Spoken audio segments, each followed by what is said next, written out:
বন্ধুরা, কেমন আছো তোমরা? আশা করি ভালোই আছো। আজ ক্যালেন্ডারের পাতা বুধবার দেখালো, আজ কিন্তু রবিবার। ঠিকই বলছো, আজ শুভ 25শে বৈশাখ।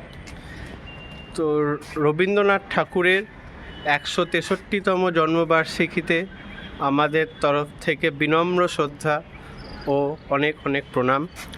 তোমাদের সকলকে জানাই রবীন্দ্র জয়ন্তীর অনেক শুভেচ্ছা।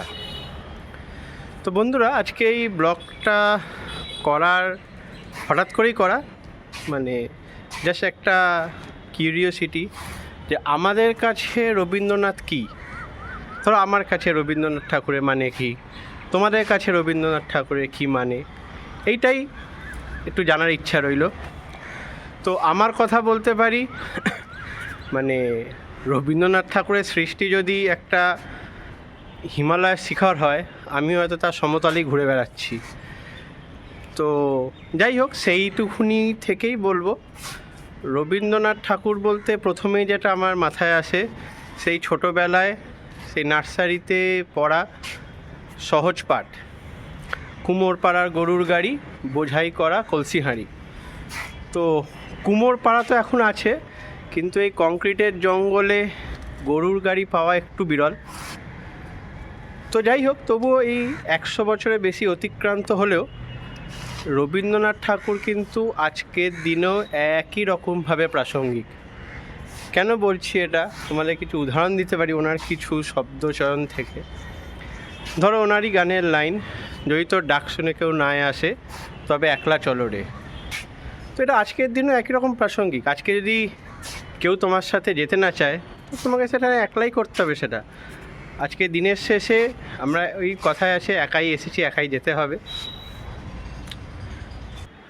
Where the mind is without fear and the head is held high, into that heaven of freedom, my father, let my country awake.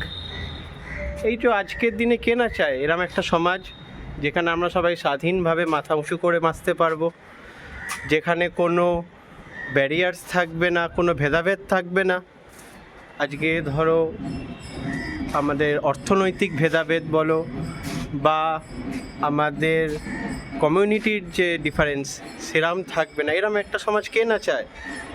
বা আমরা আবার এটাও বলতে পারি, আমরা সবাই রাজা আমাদের এই রাজার রাজত্বে, নইলে মোদের রাজার সনে মিলব কি সত্ত্বে।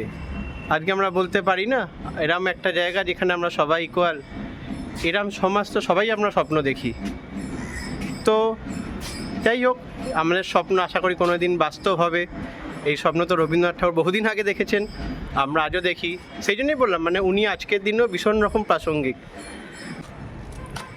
এছাড়া রবীন্দ্রনাথ বলতে আমার কাছে, ধরো একটা সারাদিনের স্ট্রেসের পরে রাত্রিরে রবীন্দ্রসঙ্গীত, একটা সফট মিউজিক, বা ছোটোবেলায় রবীন্দ্র জয়ন্তী বলতে ছিল মায়ের সাথে যাওয়া পাড়ার একটি লাইব্রেরিতে রবীন্দ্র সন্ধ্যা বা সকালের প্রভাত ফেরি।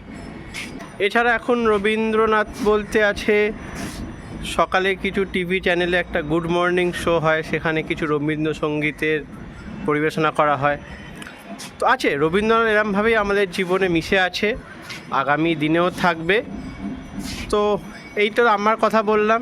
এবার বন্ধুরা, তোমরা একটু বলো, আমাকে কমেন্ট করে জানাও তোমাদের জীবনে রবীন্দ্রনাথ কীভাবে একাত্ম হয়ে আছে। এই কমেন্টটা করে জানাও, আমরাও একটু শুনতে ভালো লাগবে। আমার কথা তো তোমাদের জানালামই। আজ এই পর্যন্তই। আর পারলে একটা আমার চ্যানেলকে সাবস্ক্রাইব করে নাও। চলো, টাটা।